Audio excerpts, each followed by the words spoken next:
তোমরা কি জানো 121, 1331 এগুলো কেন 11 দ্বারা বিভাজ্য?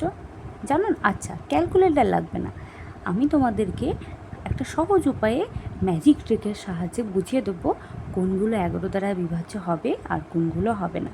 তাহলে আমরা আজকে সবার আগে ফার্স্ট স্টেপ শিখবো। ফার্স্ট স্টেপটা কি? অল্টারনেট করে প্লাস এবং মাইনাস করব। সেটা কি করে করব দেখি, তাহলে চলো। প্রথমে আমাদেরকে প্লাস নিতে হবে, তারপর মাইনাস, তারপর আবার প্লাস। যেহেতু অল্টারনেট করে বলেছি তাহলে লিখি। তাহলে আমরা প্রথম সংখ্যার আগে নেব প্লাস, তাহলে একের আগে প্লাস নিলাম।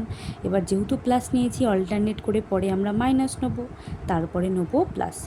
তাহলে ক্যালকুলেশন করি, ক্যালকুলেশন করে কত হলো দেখো।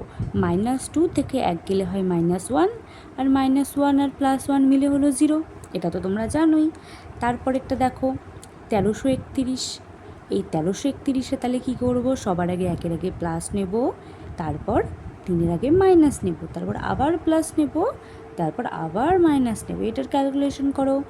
দেখো -3 থেকে 1 চলে গেলে থাকে -2, -2 থেকে +3 যোগ করলে থাকে +1, আর +1-এর সাথে -1 যোগ করলে হয় 0। তাহলে দেখো এটাও 0 হলো। এবার এটা করি, তাহলে একের আগে হবে প্লাস, 2-এর আগে মাইনাস, 3-এর আগে প্লাস। এটার ক্যালকুলেশন করি, দেখো একের আগে রয়েছে প্লাস আর 2-এর আগে মাইনাস, তাহলে প্লাসে মাইনাসে যেহেতু মাইনাস হয়, তাহলে -2 থেকে 1 গেলে হয় -1, -1-এর সঙ্গে 3 যোগ করলে হয় 2। তাহলে এবার দেখো আমাদের একবার 2, একবার 0 বেরোলো, আর একবার 0 বেরোলো, এবং তারপর 2 বেরোলো। এবার আমরা কি করে বুঝবো? যদি অ্যান্সার হয় 0 অথবা 11-এর মাল্টিপল মানে কি?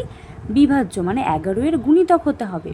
যদি আমাদের এই উত্তর, যদি এরকম ক্যালকুলেশন করার পরে যদি উত্তর হয় 0 অথবা 11-এর গুণিতক, তাহলে সেই নাম্বারটা কি হবে? 11 দ্বারা বিভাজ্য হবেই হবে। তাহলে বুঝতে পারলে যে 11 দ্বারা বিভাজ্য কখন হবে?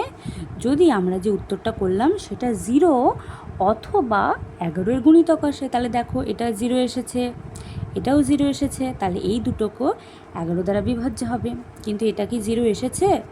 আসেনি, তাহলে এটাকে 11 দ্বারা বিভাজ্য বলা যাবে না। তাহলে তোমরা নিশ্চয়ই বুঝতে পেরেছো 11 দ্বারা কখন বিভাজ্য হবে আর কখন হবে না। আচ্ছা, তাহলে আমি তোমাদের একটা হোমওয়ার্ক দিই। তোমরা খাতায় লিখবে যে 2728 এই সংখ্যাটাকে তোমরা এই ট্রিকের মাধ্যমে করে দেখাবে। করে দেখিয়ে আমাকে কমেন্টে জানাও যে তোমাদের উত্তরটা কী বেরোচ্ছে, 11 দ্বারা বিভাজ্য হচ্ছে নাকি হচ্ছে না। আর হ্যাঁ, চ্যানেলটিকে যদি ভালো লাগে তাহলে কিন্তু সাবস্ক্রাইব করতে ভুলো না।